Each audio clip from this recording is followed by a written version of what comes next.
All right, welcome to Geometry. This is section 10.5 again. This is day 2. So yesterday we discussed information that will help you get this worm up here. So if you have not already done so, please try to fill out all the measures you can.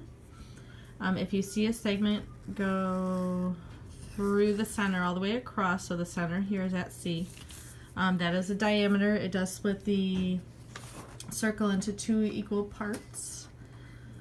So 180 degrees for the arcs on top and 180 on the bottom. So keeping that in mind, I'm going to fill in missing arcs of the circle. So that's an 88 and this is a 95 degree arc. And then just see what I'm looking for. M-O-N, M-O-N. So since it's on the edge of the circle, you find the arc. It's in between its two sides, so that's 85. And divide by 2, so that's 42.5. MCN is directly at the center, so you just take that 85 in. A and I, so even though it's on a tangent here with a chord, it's on the edge of the circle, so you treat it just the same as the other one was. So you take the 92 this time and divide by 2, so it's 46. And then OIN. Now OIN is a special one because anytime it touches the ends of a diameter here, you will get 180 degrees between those two. So anytime you're touching the two ends of the diameter, you automatically get a right angle in there. Alright, so that ends some of the review from yesterday. Now going on, we talked about yesterday the location of the angles. So when it's at the center of the circle, the arc the angle faces just comes right in. So it's that measure here goes to the center.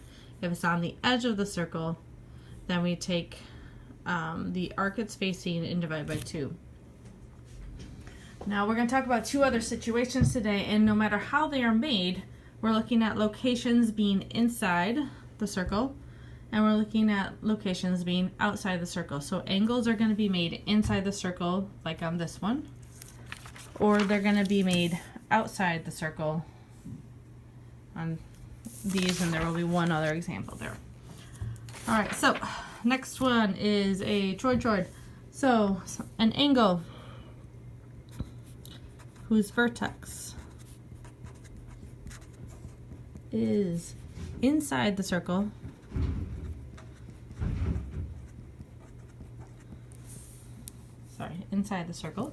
but not at the center. Now, typically, you can have one that's at the center, but then we start automatically going back to the one up above where it's like at point C where you just take it in. So this is particularly helpful when you have it going inside the circle, but not at the center. So maybe I should put, but usually not at the center, even though it can be. Alright, so when you do this, we're going to take, I'm going to draw a little picture here for you, so I'm not going to mess with the numbers on that one. So when you do this, you're going to have it, so if I'm referring to that angle, you're going to use its vertical angle here, because those two should be equal. And now when you do this, the arcs, both of those face are going to be important. So I'm going to take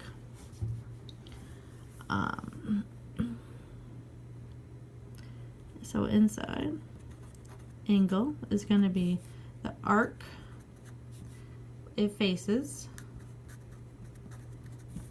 plus the arc the vertical angle faces, and we're going to add those up and we're going to average them because I can't have an angle and a vertical angle having different values.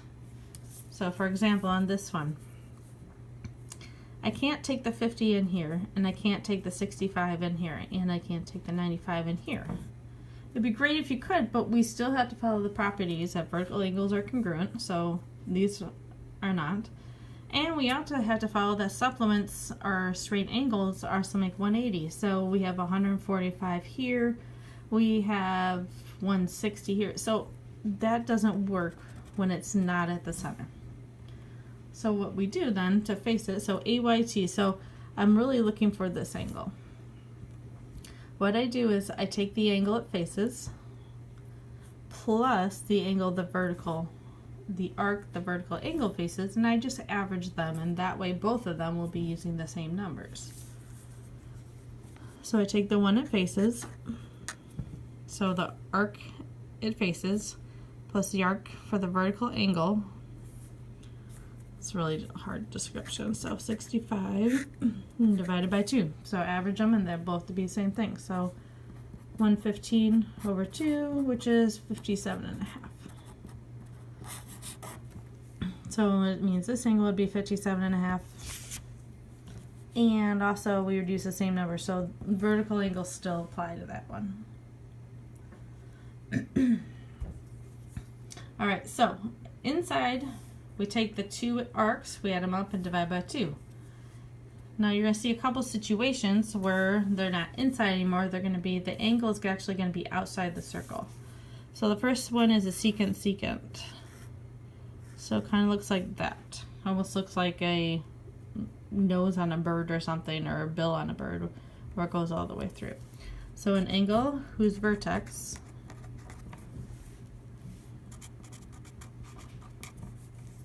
is outside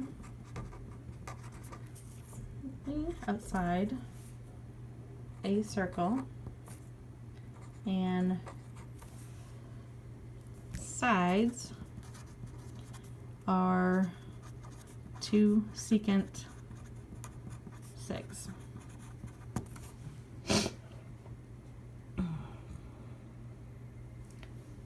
Okay, and really when they give you the secant secant and then the next one they give you tangent tangent, it's really, they tell you what it's being made from.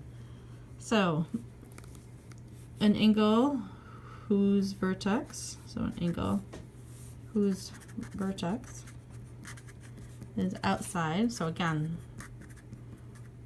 the consistency is outside the circle, and sides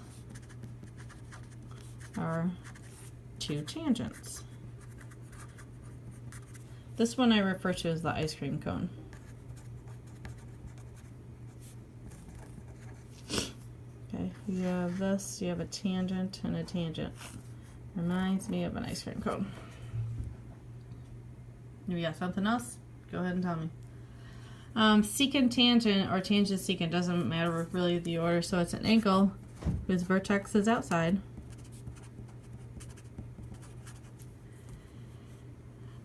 and is made, or sides are made by, a secant and tangent segment. Segs, I guess.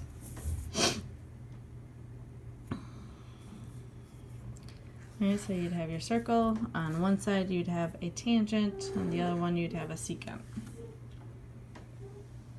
Maybe that's better. Okay, so irregardless, all three of those, the angle is outside the circle. It's outside the circle. It's outside the circle. Anytime we are outside, so an outside angle, you take the far arc at the two sides intercept minus the near arc and divide by 2. So every single one of these we're averaging or dividing by 2 except for the one at the center. So when I'm talking about something outside, when you see it outside, you trace the two sides. Oops, sorry. I'm trying to figure out that one. So I want the far arc, so this is my far one between my two sides, and this is my near arc. So in relationship to the angle, the far one outside it, and it should be bigger than the near one. So is equal to 150 minus 50 over 2. So that comes out to 50 degrees. On the secant secant, we do the far, and we have the near. So BEY, we do 90 minus 40 and divide by 2, so that makes 25. All right, that's where we're going to stop for tonight. See you tomorrow.